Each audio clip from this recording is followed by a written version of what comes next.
Are you worrying about the world and all the things that are going on? Worrying about the world and then your own little life. Are you worrying about the world and all the things that are going on? Worrying about the world and then your own little life.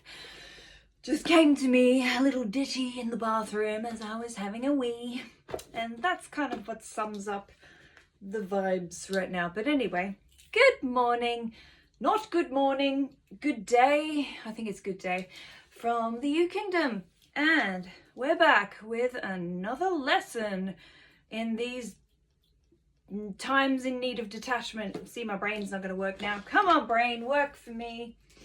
Let's go for a lesson. I'll try and make this more panty brief today, but we'll see. I can't promise anything because I have a Frisian brain, so let it go, let it go. Let's make all of this real flow.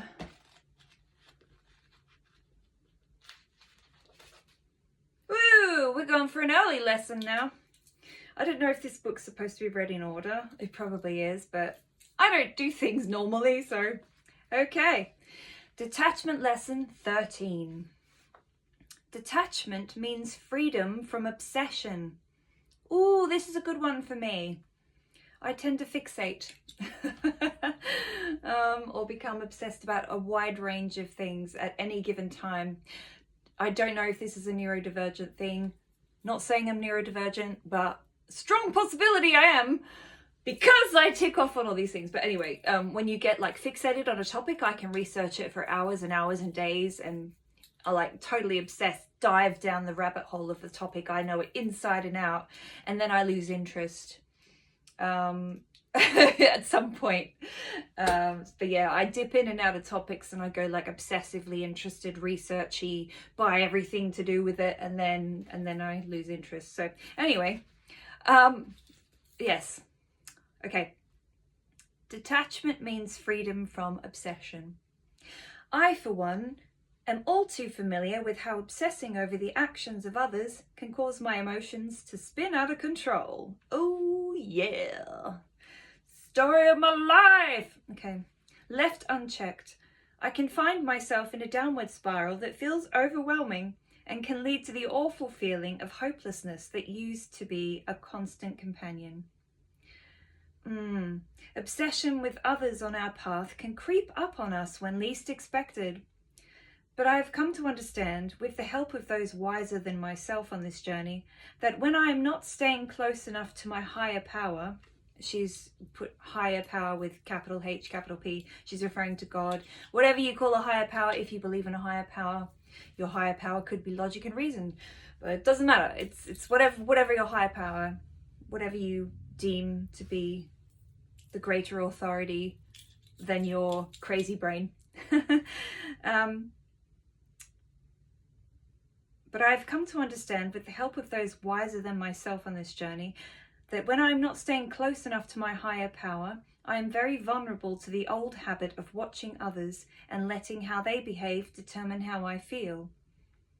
I suppose we're all victims of this on social media as well, watching the words and actions of others and letting that sort of get under our skin as much as, you know, people we're close to or whatever, but just an observation. I have been on this spiritual journey for many decades, actually for my whole life, when I acknowledged that God was always present, even when I was unable to acknowledge it. Yeah, God, or that power that moves you into a more peaceful state of being. And yet, I can slip away from the very habits that keep me serene, sane, and living in the joy that is my birthright. Oh, we all do. We're human, aren't we? It's a prerequisite of the job to fuck it all up. I am quite certain the same is true for many of you. Yeah, guilty. We can learn how to detach. We can think about God rather than about what someone else is doing or not doing. Moving our thoughts from one to the other is the key to happiness. It's guaranteed. Being lovingly detached is the best way to honour one another's journey. Everyone is here for a specific set of lessons. We must allow everyone to follow his or her own inner guidance to learn their lessons. Yeah, and obviously each time I read these lessons, they're going to cross over into each other because it's the same theme of detachment, but with different nuances and variations and applicable situations, people and scenarios. Yeah, it's so funny, I still get tentative about saying God, but you know, I myself believe in God, whatever God is. Universe, spirit, dimensionality, something other than the corporeal form. But even though God can be corporeal, can it not? I say it, but it doesn't matter. Anyway, we're getting potato again. But yes, we all have the ability to completely forget all of the good stuff we've learned and just go into the habitual motion of worry, fear, stress, anxiety, you know, overthinking, overanalyzing, you know, judging ourselves and others for actions that we deem to be detrimental or, you know, affect our equilibrium in a disempowering way, in some way. But yes, again, we are all human and we do make mistakes each and every day. And as I said before, mistakes are valuable and necessary, and they are actually our teachers and our healers and our lessons. It's all good. It's all good, I think. Yeah, and when she says we can think about God rather than about what someone else is doing or not doing, yeah, she's just talking about surrendering to, you know, the motion of energy beyond your own inner mechanisms of thinking and feeling, and you know, the perspective you come from, thinking, well, you know, if you don't believe in God, you look at nature goes about its business and it has its own rhythm. You know, the world still turns, whether you're worrying or, you know, whether you're focused on someone else's stuff, the world's still turning out there.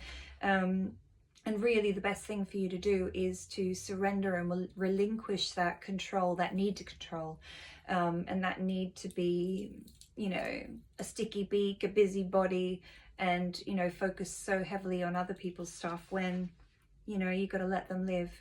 Live and let live. Yeah. Detachment. Am I just saying the same thing each day? I hope not.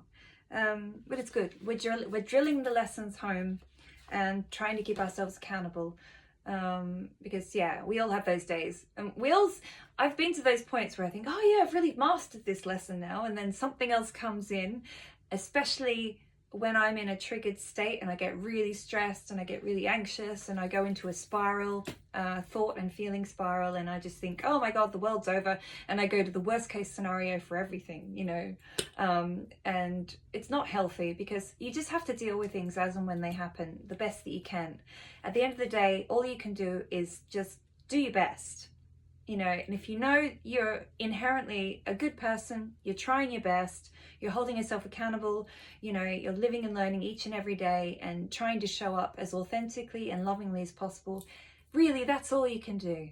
And, you know, if anyone demands blood from a stone, no, you gotta detach. You gotta detach from that even. Yeah, just some thoughts I had. Yep. Detachment lesson 13. Hopefully that was helpful. I may or may not do them on the weekend, but I really want to keep doing this for every day if I can, especially if it's helping anyone. So it's helping me too, so maybe I'll just keep doing it for me. If no one's watching, it's cool, but maybe someone will find this and find it useful. So lots of love. Have a great day.